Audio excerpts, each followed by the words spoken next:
the more times you can do it in that streamlined way, the more the quality of your care goes up, starting from the first time that they reach out to you.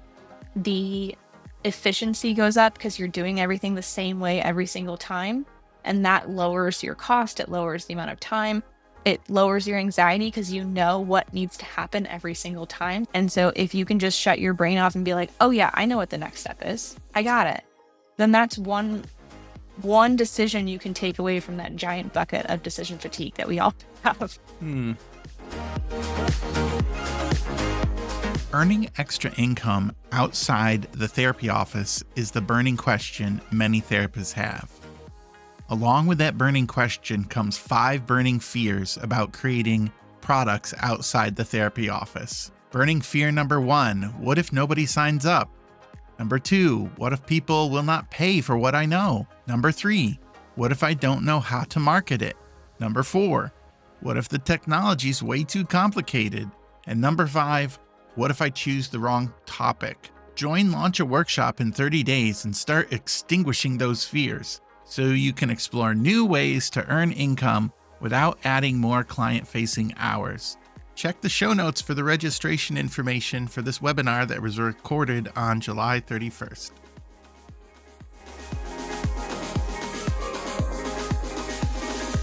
Hello, and welcome back to the Scaling Therapist Podcast. This is the show where I help you take your wisdom and turn it into income. And today we are joined by Bbrie Chrisman, CEO of Bosco, and she's going to share with a topic that's like deep on my heart. Like I really care about this topic, and it's helping you get the most out of your business with delegation and putting yourself in the best place to be successful. And Bbrie, welcome to the show. Thank you, James. Good to be here. So we're gonna talk about Bosco and what they do and how they help practice owners organize and get the most out of their time, and why. And you'll hear about why I care about it so much, because I feel like a lot of therapists have a superpower, but when you run in a business, you're put in a position where you can't use it effectively. And so Bbrie and her company helps you with that. Bbrie, welcome to the show, and why don't you introduce Bosco? Thank you. So Bosco is my baby. We are a small women-owned company, team of women. We are big mental health advocates, which is why we are in the industry that we're in. Started about 5 years ago, and 5.5 at the time that we're recording. The whole premise of the company is really to take the things off people's plates that, like the business stuff that nobody likes to do. And so that way you can focus on the thing you actually got into business to do in the first place. So with therapists, you got into business to run a therapy practice like you want it to be run, and you want to serve your clients in a specific way. And you also still have to run a business, which most of the time is not fun. And we all know that therapists, unfortunately, do not get any business classes in all of the schooling and all of the licensure hours that you have to do. And so we're really here to close that gap. None of us are therapists. We all come from operations backgrounds of some shape or form. And so that gives us a really unique perspective of if a therapist's brain was meant to be the expert at running a business, you'd already be an expert at running your business. So we are here to give you that business acumen and to support you so that you can do your best work, essentially.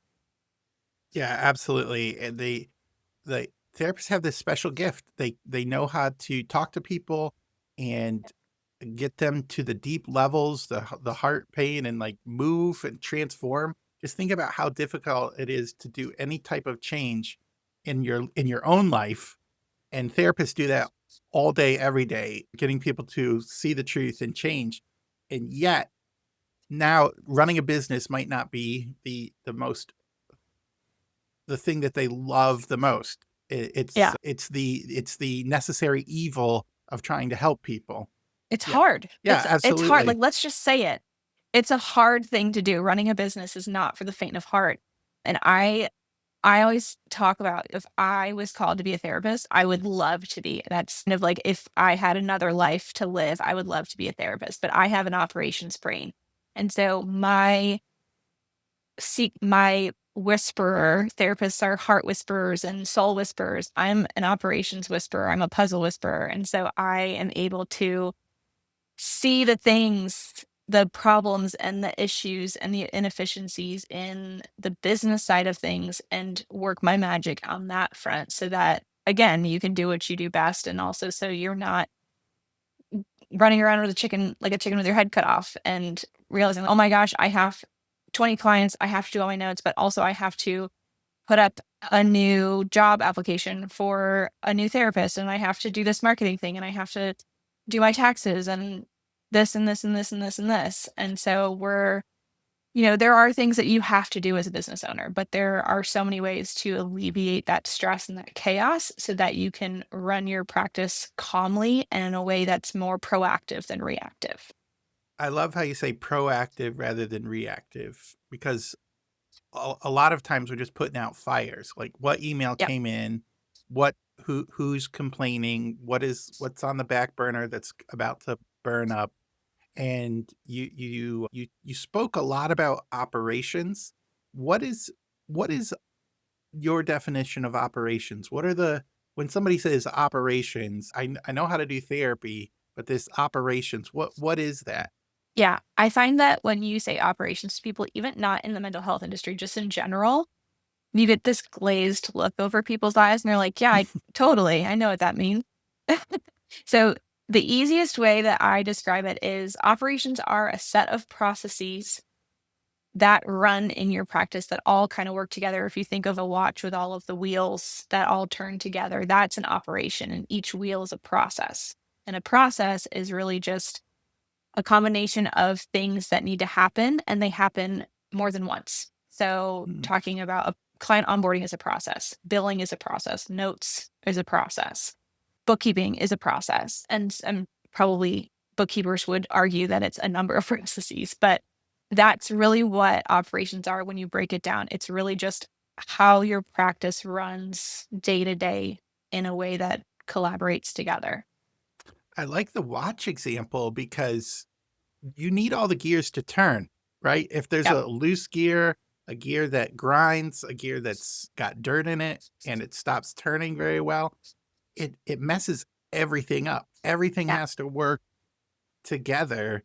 And I don't know if I've thought about operations. I've siloed them maybe in my head, or I have my marketing operations and I have my payroll operations. I do the podcasting stuff, but they're all siloed to but they all interact with each other. Yep. That just like business doesn't happen in a silo, you can't separate business from your personal life unless you're in that, what's that HBO show called? The Severance. Severance, okay. Severance. Yeah.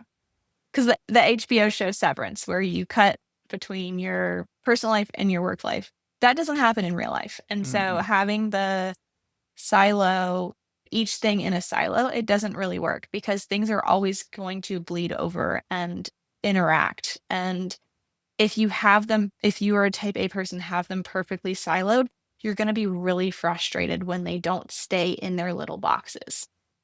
So that brings me to another word that you've mentioned. It could have been in the pre-show. It's like streamlining. You said streamlining Yes. operations. What does streamlining mean, and how does somebody do that? Streamlining, I'm sure there's 100 different definitions, but for us, it really means doing something in a way that's in a straight line. So you're not deviating, you're not doing a bunch of tangential tasks. It's really the fastest and most efficient way to get from point A to point B. For client onboarding, that might mean you have specific tasks that have to happen. So you have your inquiry, you have your follow up emails, you have your consult scheduled, you have a follow up email for that, you have a follow up email after that if they don't respond, then you book the actual session and so on and so forth. And streamlining a lot of times uses what we call SOPs or standard operating Mhm. procedures, where they don't have to be fancy. It could just be a piece of paper with a bunch of checkboxes of what needs to happen. But not streamlined is something that you don't do it the same way every time. You might send a follow up here, send a follow up there. The process isn't really in a way that you can follow.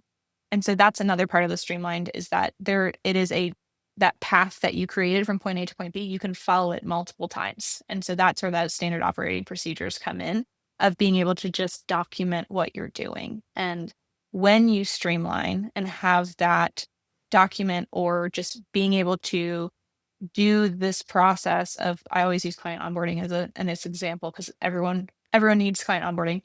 Mhm. The more times you can do it in that streamlined way, the more the quality of your care goes up, starting from the first time that they reach out to you.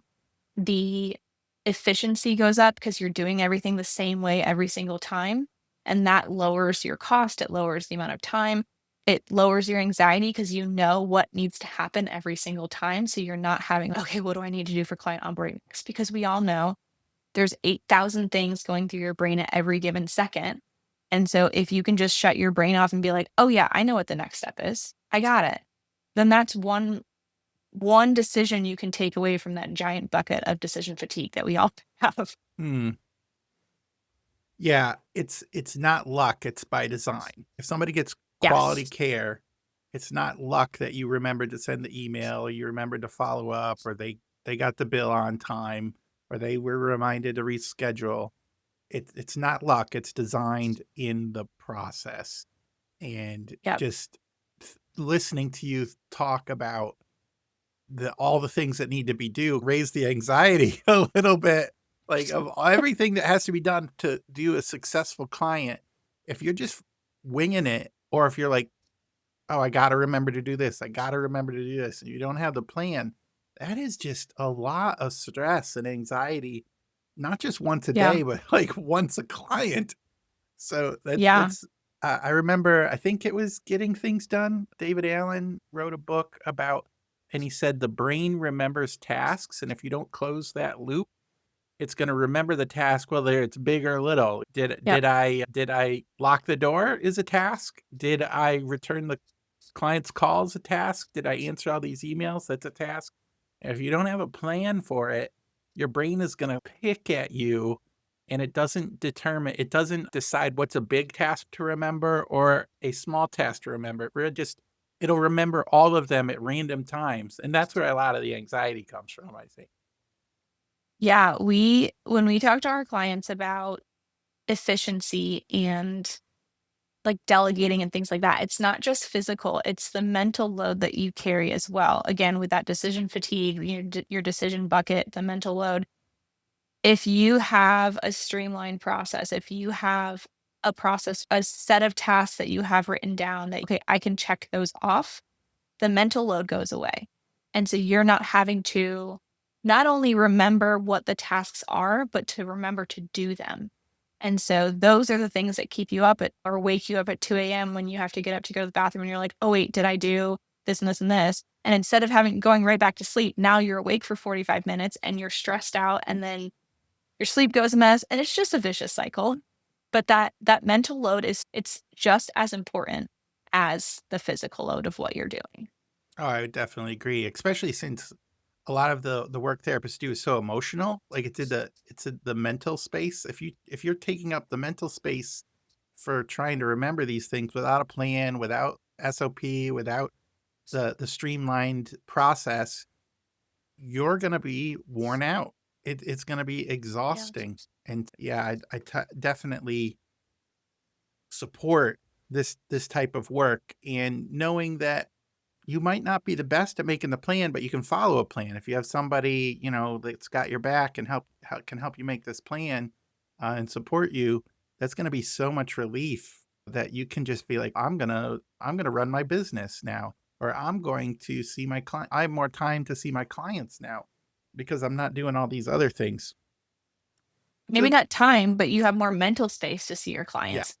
right. You're more Yeah, I mean, present. You're not. What is it? Compassion fatigue, I think, is the word that's yeah, thrown around a lot. especially in the time that we're recording this in 2026, there's a lot going on, and the emotional capacity that you're holding for yourself and your family and friends, but also all of your clients, is so intense. And so if there's someone that can help you hold the other things, that's so important. Just asking for help, delegating those things, It's okay to ask for help. That's what we always say. It's okay. Yeah, it reminds me of, I don't know if this is a good example or not, but at church when somebody gets hurt or like they're in the hospital, there's all these people that sign up for to deliver meals. You can't go through that pain. You can't take their pain away. You can take something away. Yeah. You can do the laundry, you take their kids to school, or you can cook some casseroles or whatever. But Yeah. some you can, it frees you up to make you available to do your important work. Yes. Uh, That's a very good analogy. I like oh, that. good. I love I try to make things practical. So, I have 3 questions for you Yep. about this. Who is your ideal client? Like, who can you help the most? So the people that we find we make the biggest impact are group practice owners that are just recent. There are a couple areas. Just recently moved from solo to group. We can help just from the get-go of getting them set up with all the things right from scratch so that they're not having to reinvent the wheel. They have that support going into group with the expertise that we have. That is huge. Another group that we have are mostly group practice owners that they've grown successfully, they've scaled, and they are stuck and they've hit that proverbial wall where they either are so burned out that they want to keep going, but they can't, or they want to grow, but they don't have the systems in place to be able to do, or they have way too much on their plate. They want to hire, but they can't because they don't have the capacity to do. And so all of those are come back to one problem of not having systems in place. And so those are where we can come in, we can audit their processes, we can figure out not just processes that work, updating your client onboarding, updating your clinician onboarding, but also making sure that your people are in the right spot. If person A over here is doing something with social media or like writing blogs and they hate writing blogs, they're spending way more time and they're also hating their life when they're writing blogs. But person B over here loves writing, but they're supporting client onboarding and they hate doing that. Swap those and they will not only be more efficient, they'll love their job more, they'll lean into it and really rise up to the challenge. And then your people are happier, your processes are going smoother, they're more efficient, which means it's better on your bottom line and things get done faster. And then you can, with all those teeny tiny changes, that's where the magic happens. And you look up one day and you're like, oh my gosh, my practice is actually working. I have some breathing room. Okay, let's get back to what we were doing, like what the goal was in the first place. Mm. And those people that you can help the most, can you describe some of the problems that they're experiencing that you solve? Yeah. A lot of them we find are like everyone struggling with clients, struggling with getting clients in the door. We know that marketing is important. We know that client intake isn't or client growth is important. We know there's so many different companies out there that can help you. They say, oh, we can get you 10 clients extra a month and we can do all your marketing. Well, what that doesn't include is the like thousands of dollars of Google ads they want you to do and like all of these 50 networking calls a month that you don't have time for and all of that.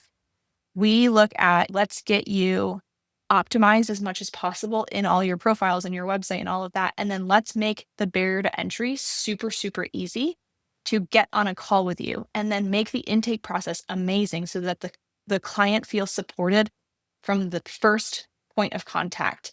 And that even because we've all been there where you go to a doctor's office or a therapist's office and the therapist might be amazing and the person at the front desk is having a really bad day and just left a bad taste in your mouth. And you're just like, I don't even want to be here anymore. Like this Hmm. just, and so if you can, the care goes beyond the therapy room, beyond the couch. And so making that intake process super, super comforting and making it supportive from the get go is so important. That's one big thing. Another big problem is or clinician retention. Hmm. And the average clinician stays out of practice for a year and a half to max 2 years. We have created a framework that changes that by helping with making the onboarding process for clinicians, the interview process, onboarding, all of that super, super streamlined, super supportive, and making sure that the clinician feels supported and that they're wanted and that we're excited to have them in the practice. And then also creating a culture and a leadership that makes them want to stay and want to grow with the practice. And so extending that retention past 2 years. And that, of course, is great for the continuity of your practice, but also for your bottom line, because we all know it takes 3 to 6 months to get full caseload. And you are paying for all of that right up front. So the longer that they're there, the more, profit you can get, because at the end of the day, you need profit to run a business. Those are the two biggest problems we have. And then really just things being all over the place and not knowing who is doing what. And so people are either cross doing things twice, or things are falling through the cracks because no one knows who owns the task and who owns the process, and really figuring out, okay, who is owning that, whose strength is it. Let's make sure that we're only doing things once and we're doing that once efficiently. Yeah, that definitely problem. I hope the therapist listening to this show, if you're having that problem, you're hearing you're not alone. There are other people who have this issue and problem as well. But there's also proven solutions and systems that can actually help you. And back when we were talking, these things reduce the cost. You think, oh, I'm spending money on this. I got to hire somebody in, but just the cost of bringing somebody on, the cost of onboarding them, the cost of losing. Let's say an average client stays with you for 8 sessions, but something in the system is breaking and they only stay for 2 sessions and they go find another therapist. That's a lot of missed out on potential. And then time and anxiety, like those are huge, huge problems to solve. And just imagine if you weren't worried about the cost, you knew things were streamlined and efficient, and you you weren't worried about it because you got a proven system. So what are the things that you do? What are the services you offer at your company that somebody can look into if they're interested in getting some support with their operations? Great question. We provide a range of services. So we support operation. We have a role as operations assistant. So they come in similar to a VA, but in a way that's looking at your operations as a whole and not just doing the tasks you delegate. We actually take initiative and actually look, okay, what is this process? Let's figure out how to streamline it, like we talked about earlier. Streamline it, make it work for you, and then we help you by running that process day to day. And that can be a variety of different things, whether it's helping with scheduling a little bit, helping with supporting payroll, things like that. Our biggest service that we provide that we have a lot of clients in is operations management. So that's managing your admin team, managing if you have a marketing team, if you have a scheduling and billing team, managing those kind of that mid-level management. So we're not only getting you out of the day-to-day and you as the chief question answerer, we we we are also helping in that day-to-day, picking up slack where it's needed. So you're not the person in the WhatsApp group answering questions about if someone had a session. That's not your job as a practice owner. You should not be in that channel. And that supporting HR, making sure that clinicians are onboarded successfully, making sure that clinicians get what they need. We work directly with the clinical director to make sure that they have what they need. And so that's our biggest service. And then we're also implementing here fractional practice directing. So this is for the larger practices, the ones that are running smoothly. For the most part, every business has issues with their watch gears, but it's for the practice owners who really want to step out of the day to day. They don't want to be the leadership anymore. They want to do a speaking tour. They want to go on sabbatical. They want to do retreats, things like that. And they don't want to have the burden, not burden, but for lack of a better term, burden of the day to day of the practice. So we would come in, be that person that can take the owner's vision and create the strategy to implement with the departments that are in your practice already. We work side by side with a clinical director to make sure things are working smoothly and growing strategically like you want them to be. So that's like a higher level service. And we also have a lot of free education on our blog. We have freebies. We have low ticket items on our digital store, which hopefully we will add more to this year. If you're in a place where you're a solo solopreneur and you're bootstrapping and grinding, that's great. You still need this information too. And so we'll have DIY things as well. And just what we come from a place of, if we can support more people, that is success to us. And so we didn't, like I said earlier, we weren't called to be therapists. We were called to be operations people. And our small job in the pond is that if we can reduce the burnout of a practice owner and take things off their plate and really help hold the system up for them, they will be better prepared for supporting their clients and supporting their clinicians. And those clinicians can help their clients, and those clients can help their families, and so on and so forth. And so it's just that ripple effect that we can really do just by creating a process or two. Yeah, you help the helpers help. Yeah, exactly. Yeah, you're not the therapist, but you can make their job so much easier and better and more effective. Yes. I really enjoyed talking with you. I think you have a lot to offer. If somebody's interested in looking up any of those freebies or what services you provide, where can they go? How can they find you on the internet? Yes. Our website is heybosco.com. Our blog is full of juicy information. We don't gatekeep. We just let it out as it is. So all of the juicy information is in the blog. Our digital store is on there as well. We're on Instagram at hey_Bosco. That's lots of videos and everything with information about how to successfully run your practice. And yeah, and if you ever want to just email and say hi or ask a question, I'm always open for that with hello@heybosco.com. Wonderful. Bbrie, this was really great. This is a topic close to my heart. I think delegation and support is something that entrepreneurs and business leaders are afraid to do, but they should do more of. So thank you so much for being on the show. Thank you so much for having me. It's been great. So listeners, you've heard it here. You can have efficient systems. You can delegate, and you can reduce the time, the cost, and the anxiety of what you do so that you can help more people. So it's now time to learn to delegate and put your mission in motion. We'll talk to you next time. Before we end the show, I want to thank our pro-level sponsors for sponsoring the show: Humor Speaks, RevKey, The Practice Collab, Arc Integrated, TheraSAS CRM, Guest Compliance Consulting LLC, Private Practice Elevation, Freedom Business Solutions, Bosco LLC, Profit Comes First, River Street Studios, Wealth and Worth Within, Therapy Flow, and of course, CourseCreationStudio.com. If you're looking for businesses that can help you break through your therapy practice business bottlenecks, go to ScalingTherapistServices.com. Check out those proven businesses. You know what? I'm not going to hit stop. Where are we at with time? 12:09. We're probably pretty close. Why don't I just send you another link or send you another thing to schedule? Because I do think retention is a huge, huge problem. That we can go when I so hired into people, I like read books about it, and I like, what is engagement? And I went on HubSpot and asked, HubSpot has surveys. So I give out surveys monthly and track that. And like, it's just, when you hire the right people, everything is better.